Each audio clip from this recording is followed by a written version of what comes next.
உலகத்தோட சராசரி வெப்பம் தொடர்ந்து அதிகரிச்சுக்கிட்டே வருது. இதுக்கு மனுஷன் காடுகளை அழிச்சிட்டு வர்றது முக்கியமான காரணமா சொல்லப்படுது.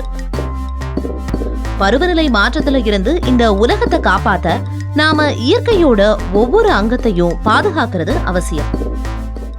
இயற்கையை பாதுகாக்கிற மக்களை பத்தி தான் இந்த வார நிகழ்ச்சியில நாம பார்க்க போறோம். இது ஈகோ இந்தியா நிகழ்ச்சி தொகுத்து வழங்குவதற்காக நான் பிரியதர்ஷினி. நாம டெய்லி யூஸ் பண்ற புக்கு, சேரு, ஏன் ஒரு டிஷ்யூ பேப்பரை தயாரிக்கிறதுக்கு கூட மரம் வெட்டப்படுது. இப்படி நம்ம வாழ்க்கையில தினமும் யூஸ் பண்ற பொருட்களுக்காக பல லட்சம் மரங்களை நாம வெட்டுறோம். நாம மரங்களை மட்டும் வெட்டுறதுல அதுல வாழக்கூடிய உயிரினங்களையும் சேர்த்துதான் அழிக்கிறோம். இந்த உயிரினங்களை பாதுகாக்கிறதுக்கு நம்ம காடுகளை காக்க வேண்டியது அவசியமாகுது. பின்லாந்தின் வடக்கே உள்ள இனாரி என்ற பகுதி இன்னும் பழமையான காடுகளின் தாயகமாக உள்ளது. இதை பாதுகாக்க உகந்த காரணமும் உள்ளது. சாமி பழங்குடி இனத்தவர் வாழும் இந்த காட்டிலிருந்து 20 ஆண்டுகளுக்கு முன்னர் 500 ஆண்டுகள் பழமையான மரங்களை வெட்ட சிலர் திட்டமிட்டனர். இந்த பழங்குடி இனத்தைச் சேர்ந்தவரில் ஒருவர் அவுட்டி விசானந்தி.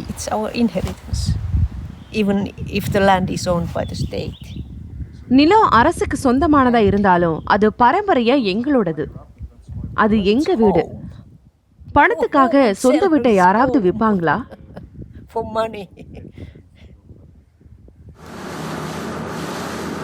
2003ஆம் ஆண்டு வாரம் ஒருமுறை ஜெர்மனியின் லூப்புக்கு ஒரு பெரிய சரக்கு கப்பல் வந்து கொண்டிருந்தது. இதில் இருந்த பொருட்களின் ஒரு பகுதி ஐரோப்பாவின் கடைசி பழமையான காடுகளிலிருந்து கடத்தப்பட்டவை என கிரீன் பீஸ் தெரிவித்தது. டாய்லெட் பேப்பர் தயாரிக்க பழமையான மரங்கள் வெட்டப்பட்டன. இந்த தகவலின் தொடக்க புள்ளிதான் இனாரி. பாரம்பரிய கலைமான் மேய்ப்பவர்களின் சிறிய குழு ஒன்று இனாரியில் காத்திருந்தது. அந்த பகுதிக்கு மிக அருகில் மரங்கள் புதிதாக வெட்டப்பட்டிருந்ததை அவர்கள் கண்டனர். அவற்றின் வளர்ச்சி வளையங்கள் மிகவும் நெருக்கமாக இருந்ததால் அவை 200 ஆண்டுகளுக்கு மேல் பழமையானவை என அதை பார்த்தவுடன் அவுட்டி கண்டுணர்கிறார். சில பகுதிகளை பாதுகாப்பதா தேசிய வனத்துறை ஆணையம் உறுதியளிச்சிருக்கு. ஆனா மற்ற பகுதிகளில் மரங்கள் வெட்டப்படுது. இறுதியில இந்த காடே இல்லாம போயிடும். 20 வருடங்கள் கழித்து தற்போது இனாரியில் மரம் வெட்டும் சத்தம் இல்லை. அந்த பகுதி அப்படியே இருப்பதை ஐரோப்பிய ஒன்றியம் உறுதி செய்கிறது. இளம் சுற்றுச்சூழல் ஆர்வலர்கள் மரங்களின் மேல் பல மாதங்களாக வாழ்ந்ததையும் மரம் வெட்டுவோருடன் வாதிட்டதையும் ஜெர்மனியின் மிகப்பெரிய பதிப்பகங்களை புறக்கணிப்பதாக கிரீன் பீஸ் அமைதியாக அச்சுறுத்தியதையும் கலேவி பாதர் நினைவு கூர்ந்தார். அப்ப அவங்க பெரிய அளவுல மரங்கள் வெட்டுறதை நிறுத்தினாங்க.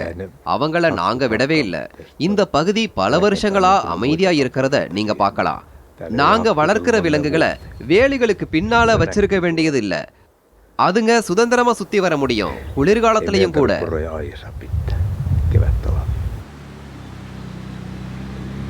மர தொழிற்சாலைகளிடமிருந்து தனது காட்டையும் வெட்ரிமேட்டஸ் காப்பாற்றினார்.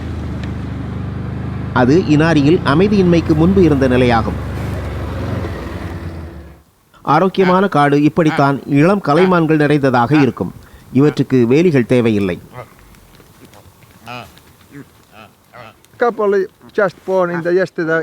நேத்து சாயங்காலம் 2 குட்டி பிறந்தது. நான் அந்த குட்டிங்களை இங்க பத்திரப்படுத்தி வச்சிருக்கேன். அதோ அங்க பாருங்க. நான் இந்த கேட்டை திறந்ததும் அதுங்க காட்டுக்குள்ள சுதந்திரமா போயிடும். சுதந்திரமாக வாழ விரும்பும் கலைமான்களை பெட்ரிமேட்டஸ்க்கு பிடிக்கும். இவற்றை வளர்ப்பதற்கு நிறைய பணம் செலவழிக்க தேவையில்லை. முதல் பார்வையில் ஸ்வீடன் ஒரு தொடர்ச்சியான காடு போல் தெரிகிறது. ஐரோப்பாவில் எந்த நாட்டிலும் அதிக மரங்கள் இல்லை. ஸ்வீடன் நாட்டின் நிலப்பரப்பில் 3/4 பகுதி காடுகளால் ஆனது. ஆனால் மேலும் வடக்கே பல இடங்கள் சந்திர நிலப்பரப்பை போல தரிசாக இருக்கும். ஸ்வீடனுக்கும் பின்லாந்துக்கும் இடையிலான எல்லையில் ஆர்க்டிக் வட்டத்திற்கு வடக்கே 200 கிலோமீட்டர் தொலைவில் உள்ள முயோனியாவும் தரிசாகத்தான் உள்ளது. இதற்கு ஸ்வீடிஷ் மர நிறுவனங்களை சுற்றுச்சூழல் ஆர்வலர்கள் குற்றம் சாட்டுகின்றனர். இந்த பகுதியில ஒன்றன் பின் ஒன்றா பெரிய அளவுல மரங்கள் வெட்டப்பட்டு இருக்கிறத பார்க்க முடியுது.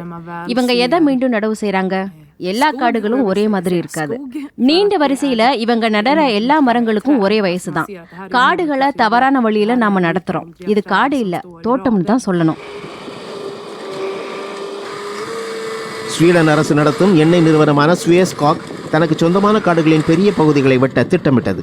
ஆனால் அந்நிறுவனம் கிரீன்பீஸ் மற்றும் கலைமான் மேய்ப்பவர்களை கணக்கில் எடுத்துக் கொள்ளாமல் இந்த முடிவை எடுத்தது. இதனை எதிர்த்த அவர்கள் மரங்களை தங்கள் கட்டுப்பாட்டில் எடுத்து காவல் காத்தனர். அப்பகுதியில் பல மாதங்கள் ஆர்ப்பாட்டமும் செய்தனர். ஸ்டாக்ஹோமில் உள்ள நிறுவனத்தின் தலைமையகம் அவர்களின் அமைதியான போராட்டத்தால் அவர்களின் கோரிக்கைகளுக்கு இணங்கும் நிலை உருவானது. பழைய நிர்வாகம் நீக்கப்பட்டது. புதிய நிர்வாகத் தலைவர் எரிக் பிரான்ஸ்மாவை நாங்கள் சந்தித்தோம். அவர் பிரச்சனைகள் குறித்து பேசினார்.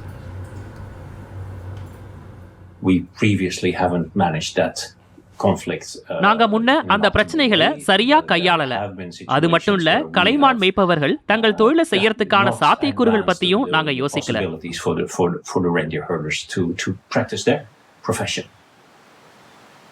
மீண்டும் ஸ்வாஸ் குக்கு சொந்தமான காடுகளுக்கு திரும்பலாம். முவோனியா பகுதியில் 4000 கலைமான்கள் உள்ளன.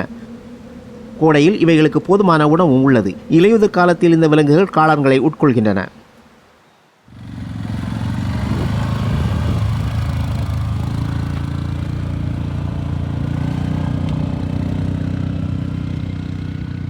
உள்ளூர் கலைமான் கூட்டுறவு தலைவரான ஹான்ஸ் ஹால்மாவை சந்தித்தோம். நிறுவனத்தின் உத்தரவாதங்கள் குறித்து அவரிடம் கேட்டபோது தற்போது காடுகளை வெட்டுவது போல தெரியவில்லை என்றார். இந்த நிலை நீடிக்கும் எனவும் அவர் நம்புகிறார். நிச்சயமா நாங்க நிலைமை மேம்படணும்னு எதிர்பார்க்கிறோம். ஒரு புதிய பயணத்துக்காக எரிக் பிரான்ஸ்மா எங்களை பார்க்க வந்தாரு. ஆனா உண்மையா இது 30 ஆண்டுகள் தாமதமா வருது. பெரும்பாலான பண்டைய காடுகள் ஏற்கனவே இல்லாம போயிடுச்சு. குளிர்காலத்தில் லாப்லாந்து தரிசாகத்தான் காணப்படும். ஆனால் நீண்ட கடுமையான குளிர்காலத்தில் உயிர் வாழ கலைமான்களுக்கு தேவையான லைக்கன் என்று அழைக்கப்படும் ஒரு வகை கற்பாசிகள் அதிக அளவில் இந்த காடுகளில் கிடைக்கின்றன. மனுஷங்க பல நூறு ஆண்டுகளா தங்களோட உணவுக்காக விவசாயம் மற்றும் கால்நடை வளர்ப்புல ஈடுபட்டு வர்றாங்க. இது அவங்களோட பாரம்பரிய நடைமுறைகளை பின்பற்றி உணவு தேவைக்காக மட்டும் இல்லாம பருவநிலை மாற்றத்தை எதிர்த்து போராடுறதுக்கும் ரொம்பவே முக்கியமானதா இருக்கு. நம்ம உருவாக்குன பிரச்சனைகளை தீர்க்க நம்ம கிட்டயே வழிகளும் இருக்கு. அதுக்கான ஒரு உதாரணத்தை இப்ப நம்ம பார்க்கலாம்.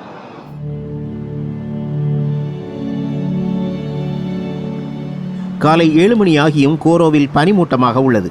போர்ட் டெல்டாவில் உள்ள துறைமுகம் அடர்ந்த மூடுபனியால் சூழப்பட்டுள்ளது. இந்த சூழல் வேடிஸ் பைசாண்டிக்கு எளிதானதாக இல்லை.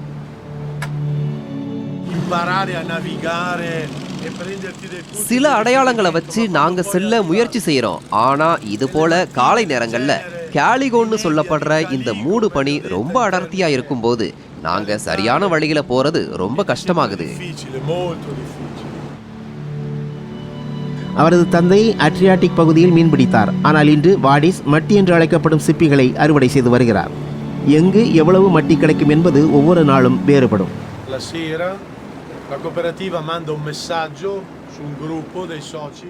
நாங்க எந்த மண்டலத்துல மீன் பிடிக்கணும், எப்ப புறப்படணும், எப்ப திரும்பணும், கரைக்கு எவ்வளவு கொண்டு வரலாம்னு சாயங்காலம் எங்களுக்கு கூட்டுறவு நிறுவனத்துக்கிட்ட இருந்து ஒரு செய்தி வரும். அவர்கள் அரை மணி நேரம் அமைதியான உப்பங்களில் செல்கின்றனர். திடீரென அந்த அமைதி கலைகிறது. மட்டி மீன் பிடிப்பவர்கள் மூடுபனியிலிருந்து திடீரென வெளிப்படுகின்றனர். 1500 ஆண்களும் பெண்களும் கோரோ உப்பங்களில் பணி செய்கின்றனர். மட்டி மீன் பிடித்தல் என்பது கடலுக்கு அடியில் விவசாயம் செய்வது போன்றது. கோரோ மீனவர்கள் ஒவ்வொரு ஆண்டும் கிட்டத்தட்ட 14000 டன் சிப்பிகளை அறுவடை செய்கிறார்கள்.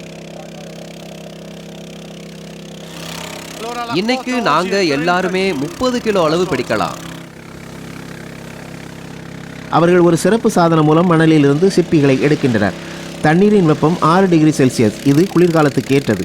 ஆனால் சமீப ஆண்டுகளாக வெப்பநிலை 11 டிகிரி செல்சியஸாக உயர்ந்துள்ளது. பருவநிலை மாற்றம் போர்ட் டெல்டாவையும் பாதிக்கிறது.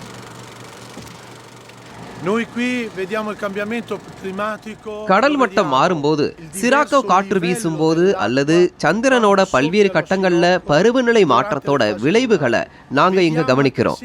நாங்க இதுவரையும் இங்க பார்த்திராத மீன், நத்தை, அப்புறம் நண்டு வகைகளை பார்க்கும்போது பருவநிலை மாற்றத்தோட விளைவையும் நாங்க பார்க்கிறோம்.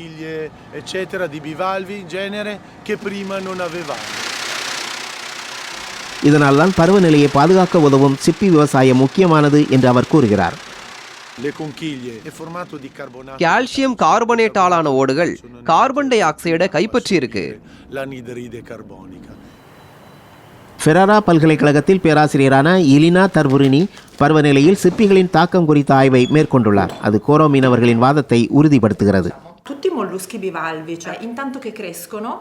நத்தைகள் வளரும்போது அதுக்கு மேல ஒரு ஓடு உருவாக்குது. அந்த ஓடு கார்பன் டை ஆக்சைடை உள்ளிடுக்குது. நான் 1 கிலோ சிப்பியை எடுத்தா அவற்றோட வணிக பயன்பாட்டுக்காக வெளியாகும் CO2 அளவு அவற்றின் ஓடுகள் பிடித்து வைத்திருக்கும் CO2 அளவை விட மிக குறைவு. அதுதான் ஆச்சரியமான விஷயம். உப்பங்கழியில் கோரோ மீனவர்கள் இப்போது 10 சதுர கிலோமீட்டரில் 10க்கும் மேற்பட்ட சிப்பி இனங்களை வளர்க்கின்றனர். 7 ஆண்டுகளுக்கு முன் வாடிஸும் மற்ற மீனவர்களும் பருவநிலைக்கு உகந்த மற்றொரு திட்டத்தை தொடங்கினர். மத்திய தரைக்கடலில் அலைகளை பயன்படுத்தி ஆயிஸ்டர் சிப்பிகளை வளர்த்தனர்.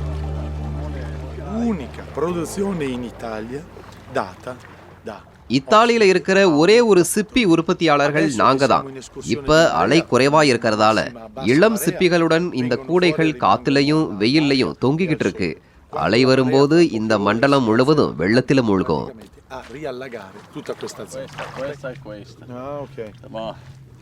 ரொம்ப அருமை.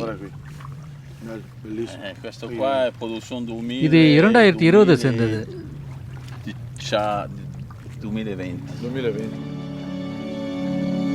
தங்களுடைய சிப்பிகளை கோல்டன் கோரோ என்று அழைக்கப்படும் மீனவர்கள் இத்தாலி முழுவதும் உள்ள உயர்தர உணவகங்களுக்கு விற்கிறார்கள். ஆனால் எல்லாவற்றிற்கு மேலாக வாடிஸ் தனது பணியில் விரும்பும் ஒரு விஷயமும் உள்ளது. இது சுதந்திர உணர்வு.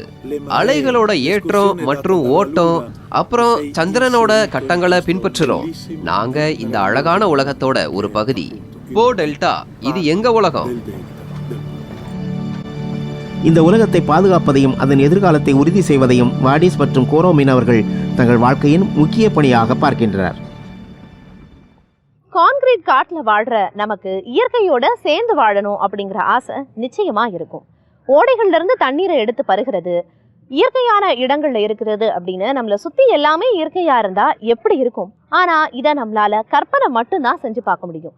மேகாலயா மாநிலத்துல இருக்கக்கூடிய ஒரு பகுதி மக்கள் தங்களோட உட்கட்டமைப்புகளை இயற்கையை கொண்டே வடிவமைச்சிருக்காங்க. அதாவது வாழ்ற சுவாசிக்கிற பாலங்கள் பத்தி நீங்க கேள்விப்பட்டிருக்கீங்களா? இது மாயாஜாலத்தால உருவான இடம் மட்டும் கிடையாது. அப்படிப்பட்ட ஒரு இடம் தான் மேகாலயால இருக்கு. அந்த இடத்துக்கு தான் இப்ப நம்ம போறோம். இந்த மலைவாழ் மக்கள் மழைக்கு எண்ணற்ற பெயர்களை வைக்கின்றனர். தூறல், சாரல், பெருமழை. இதில் ஆச்சரியப்பட ஒன்றுமில்லை. இது பூமியின் மிகவும் ஈரமான அதிக மழைப்பொழிவு உள்ள இடமாகும். மலைப்பாங்கான மேகாலயாவில் பருவமழை பல வடிவங்களை கொண்டுள்ளது. மெல்ல தொடங்கும் நீரோடைகள் பொங்கி எழும் நதிகளாக மாறுவது இப்பகுதியில் வாழும் 40,000 பொதுமக்களின் வாழ்க்கையை மிகவும் கடினமாக்குகிறது. பெரும்பாலும் விவசாய தொழில் செய்து வரும் காசி பழங்குடியின மக்கள் ஆண்டுதோறும் பெருக்கெடுக்கும் ஆறுகளால் தங்கள் வீடுகளை விட்டு வயல்களுக்கும் சந்தைக்கும் செல்ல முடியாமல் அவதிக்குள்ளாகின்றனர். இதை சமாளிக்க லிவிங் ரூட் பிரிட்ஜஸ் என்ற உயிருள்ள வேர்பாலம் என்ற தனித்துவமான வழியை அவர்கள் கண்டறிந்துள்ளனர்.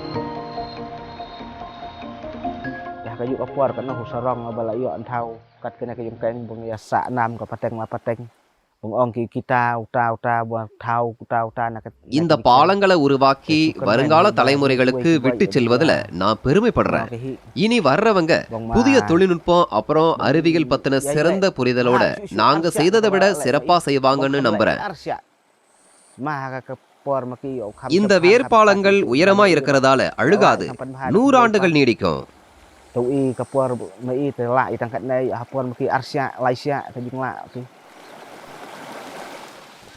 பேட்டார் காங்லாங் மௌலினாங் என்ற கிராமத்தைச் சேர்ந்த விவசாயி 11 வயதில் இதுபோல வேர்பாலங்களை உருவாக்க கற்றுக்கொள்ள தொடங்கியவர். 30 ஆண்டுகளுக்கு பிறகும் தனது திறமைகளை பயன்படுத்துகிறார். பெண்கள் எளிதாக சந்தைக்கு செல்ல இந்த கிராமத்தைச் சேர்ந்தவர்கள் தற்போது புதிய பாலம் ஒன்றை கட்டுகிறார்கள். இது உள்ளூர் பொருளாதாரத்திற்கு மிகவும் உதவுகிறது. மேகாலயாவின் பாலங்கள் சிறப்பு வாய்ந்தவை. காரணம், நவீன பாலங்கள் போலல்லாமல் அவை உயிருடன் உள்ளன.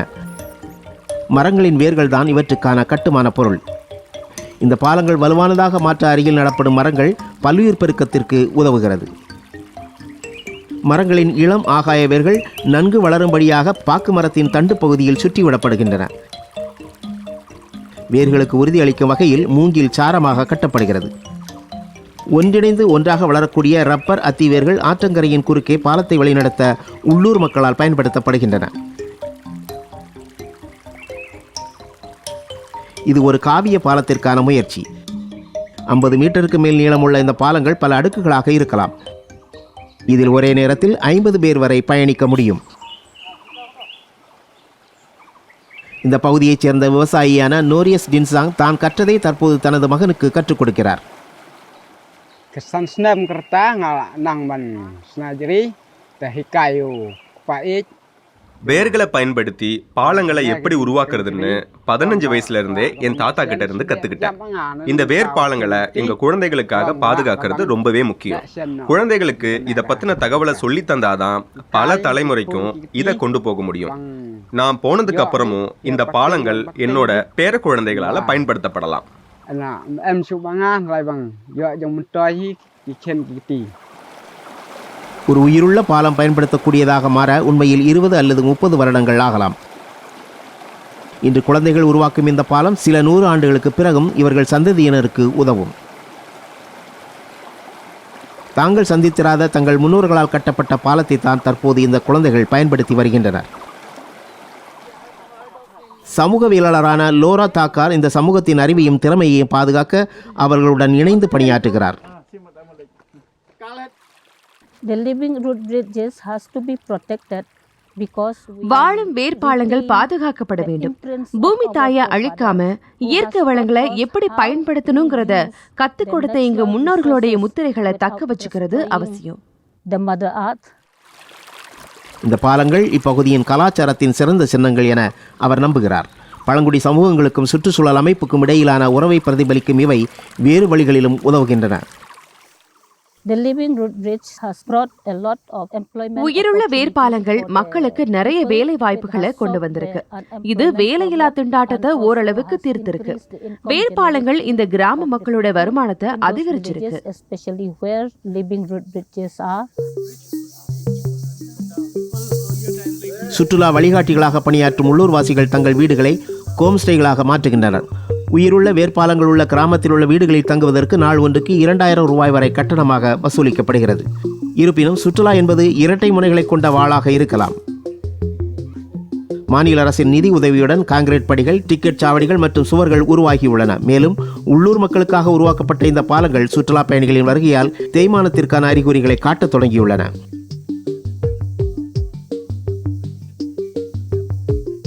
மேகாலயாவில் உள்ள 72 கிராமங்கள் வேர்பாலங்களுக்காக 2023ஆம் ஆண்டுக்கான யுனெஸ்கோவின் உலக பாரம்பரிய தளங்களின் தற்காலிக பட்டியலில் அடையாளம் காணப்பட்டுள்ளன. இந்த அங்கீகாரம் இந்த இயற்கை பாலங்களை மேலும் பிரபலப்படுத்தும். தவிர உலக பாரம்பரிய நிதி மற்றும் பிற நிறுவனங்களிடமிருந்து அதிக நிதி ஆதரவையும் ஈர்க்கும். ஆனால் முன்னோக்கி செல்லும் போது இவற்றின் நிலைத்தன்மையை உறுதி செய்ய தங்களை மையமாக கொண்டு செயல்பட வேண்டும் என்று இந்த சமூகத்தினர் வலியுறுத்துகின்றனர். நாங்க ஒன்னா வேர்பாலங்களை அமைக்கிறதுல முன்னோக்கி போறோம். இதை எப்படி உருவாக்குறதுங்கிறத பத்தின அறிவை அடுத்தடுத்த தலைமுறைகளுக்கு வழங்குறோம்.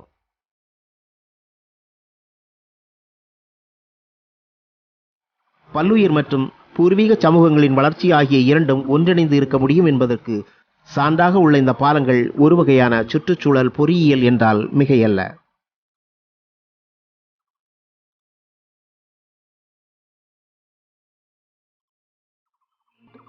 எந்தவித எதிர்பார்ப்புமே இல்லாம இந்த பூமி தன்னலமில்லாம நமக்கு வாரி வாரி வழங்குது. இப்ப அந்த பூமிக்கு திருப்பி கொடுக்க வேண்டிய கட்டத்துல நம்ம இருக்கும். அது அவ்வளோ கஷ்டம் இல்லை அப்படிங்கிறது இன்னைக்கு நம்ம பார்த்த விஷயங்கள்ல இருந்து உங்களுக்கு புரிஞ்சிருக்கும். எனவே இந்த பூமியை பாதுகாக்க நீங்க என்ன செய்ய போறீங்க அப்படின்னு யோசிச்சு செயல்படுங்க. மீண்டும் அடுத்த வாரம் சந்திக்கலாம்.